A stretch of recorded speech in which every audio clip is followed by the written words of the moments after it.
பல்வேறு குற்ற வழக்குகளில் வலைவீசி தேடப்பட்டு வரும் மகா குற்றவாளி.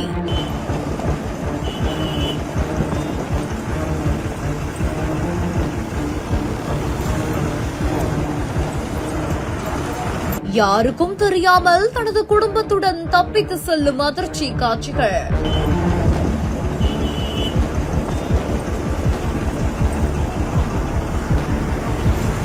போலீஸ் பவர்னா சும்மாவா என்பது போல கிளைமாக்ஸில் பிரபல ரவுடியை தட்டி தூக்கிய போலீசார்.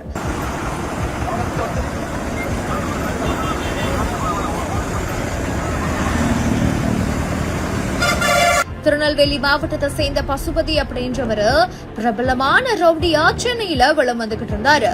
பல்வேறு காவல் நிலையங்கள்ல ஏகப்பட்ட உள்ளிட்ட பல்வேறு குற்ற வழக்குகள் இவர் மேல நிலுவையில இருக்குது. இந்த நிலையில தான் தனிப்படை அமைத்து இந்த ஒரு பிரபலமான ரவுடிய போலீசார் தேடிட்டு வந்த நிலையில இது குறித்து தகவல் அறிந்த பசுபதி தனது மனைவி ஜோதி மற்றும் தன்னோட மகனோட சென்னையில இருந்து எஸ்கேப் ஆகி அரசு சொகுசு பேருந்து மூலமா திருநெல்வேலிக்கு தப்பிச்சிருக்காரு. போலீஸ் பவர்னா சும்மாவா அப்படின்ற மாதிரியாக தான் இந்த பிரபல ரவுடி பஸ்ல ஏறி போறது திண்டிவனம் மாவட்ட காவல் கண்காணிப்பாளர் சரவணனுக்கு தகவல் தெரிவிக்கப்படவே அவரோட உத்தரவின் பேரில் திண்டிவனம் சென்னை திருச்சி தேசிய நெடுஞ்சாலையில் இருக்கக்கூடிய சலவாதி பகுதியில அந்த சொகுசு பேருந்த போலீசார் மடக்கி நிறுத்தி சோதனை செஞ்சிருக்காங்க.